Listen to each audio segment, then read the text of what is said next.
Welcome back to Elevation Perspective. My name is Mark. The New York Mets have been very busy building up this bullpen. We have multiple trades to break down here.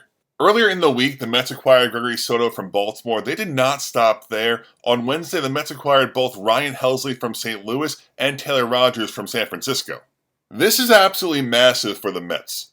They've had a bullpen of problems with the exception of closer Edwin Diaz and setup man Reed Garrett. Suddenly you look at this group of Diaz, Helsley, Rogers, Garrett, Soto, and this may be the best bullpen in the big leagues. First off here, Tyler Rogers. On the year, Rogers has a 1.80 ERA and a 0.86 whip. He has been one of the more reliable, consistent relievers in baseball over the last few years. He also does it in a very fun, unconventional way.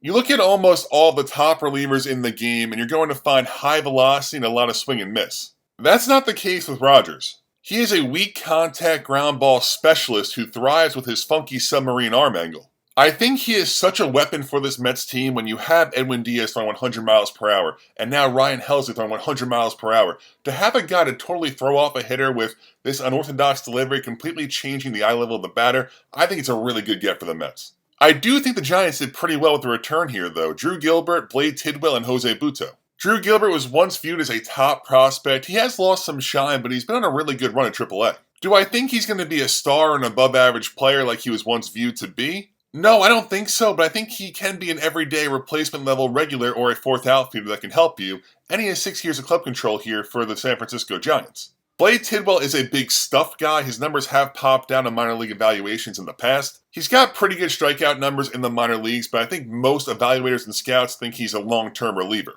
Jose Butto was the one that surprised me just because he was so great for the Mets last year in 2024 with a 2.55 ERA and a 1.07 whip. But he has struggled in 2025 with a 3.64 ERA and a very inflated 1.38 whip. Overall, I think the Giants got 3 useful pieces here for a reliever set to hit free agency in 2 months. It's a win-win trade in my eyes. The next big piece the Mets brought into their bullpen was Ryan Helsley making this trade with the Cardinals. They did have to give up Jesus Baez, Nate Dome, and Frank Elizold. Adding a second elite closer to pair with Edwin Diaz suddenly makes the Mets a team nobody wants to run into in October. On the year, Helsley has a 3.00 ERA and 41 strikeouts in 36 innings. He has been a little bit more hittable than we've seen him in years past, but he still has an average fastball of 99.3 miles per hour, with an elite chase and whip percentage while maintaining a 47% ground ball rate. The Mets have suddenly turned a weakness into a great strength, but this move did cost them a little bit more in prospect capital, most notably Jesus Baez.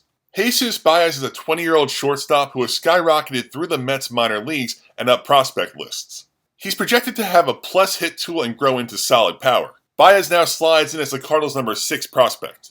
Nate Dome is the other big piece here. He now slides in as the Cardinals' number 15 prospect. 22-year-old starting pitcher with a 2.87 ERA and strong strikeout numbers between A and high A. Just like the Giants situation with Rogers, Ryan Helsley is a free agent at year's end. While the Cardinals went in a different, more kind of future outlook direction here, I think both teams did very well in the returns they got for their rental relievers. And now the New York Mets have one of, if not the best bullpen in the sport. Everyone did well here. If you like this video, please hit subscribe. I will have more MLB trade deadline videos coming out as well. Thank you so much for watching and have a great day.